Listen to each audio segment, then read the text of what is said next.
Un nouveau record s'enregistre au profit du Rassemblement national, avec plus de 33% des votes et 10,6 millions de voix. Le RN et ses alliés obtiennent leur meilleur score au premier tour des élections législatives.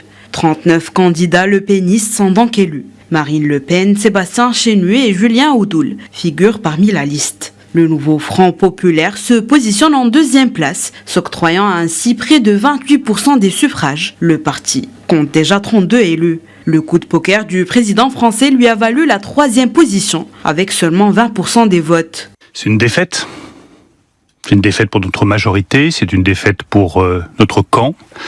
C'est effectivement un moment historique de recomposition des forces politiques dans notre pays. Et moi, ça m'emplit de beaucoup de tristesse.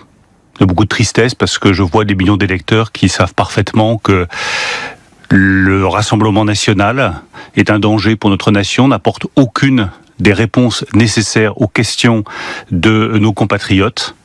Et que aujourd'hui, le vrai risque, c'est de voir arriver le Rassemblement national avec une majorité absolue dimanche prochain. Devant cette situation politique chaotique, la France est face à deux scénarios. Emmanuel Macron pourrait être contraint à une cohabitation inédite avec l'extrême droite. Mais le scénario d'une Assemblée nationale bloquée, sans alliance majoritaire envisageable parmi les trois blocs en présence, reste aussi une possibilité. Les négociations pour un barrage s'organisent donc pour le second tour. La leçon de ce soir, c'est que l'extrême droite est aux portes du pouvoir. Jamais dans notre démocratie, l'Assemblée nationale n'a risqué, comme ce soir, d'être dominée par l'extrême droite. Et donc, notre objectif est clair. Empêcher le Rassemblement national d'avoir une majorité absolue au second tour, de dominer l'Assemblée nationale et donc de gouverner le pays avec le projet funeste qui est le sien. Pas une voix ne doit aller au Rassemblement national. Dans de pareilles circonstances, la France mérite que l'on n'hésite pas. Jamais.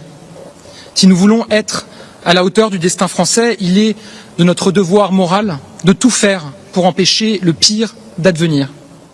Le Premier ministre français a également confirmé que des candidats du parti Ensemble seraient amenés à se désister lorsqu'ils sont en troisième position dans des circonscriptions où le RN est arrivé en tête. Plusieurs candidats du parti ont d'ailleurs déjà annoncé leur désistement. Jean-Luc Mélenchon a à son tour annoncé qu'il retirait les candidatures dans les circonscriptions où la France insoumise est arrivée en troisième position et où le RN est en tête. L'extrême droite, elle, a demandé aux Français de lui donner dimanche prochain une majorité absolue au second tour. Un scénario qui sera l'un des plus déterminants de toute l'histoire de la Ve République française, fondée en 1958. Et si Jordan Bardella devenait Premier ministre, ce serait la première fois qu'un gouvernement issu de l'extrême droite dirigerait la France depuis la Seconde Guerre mondiale.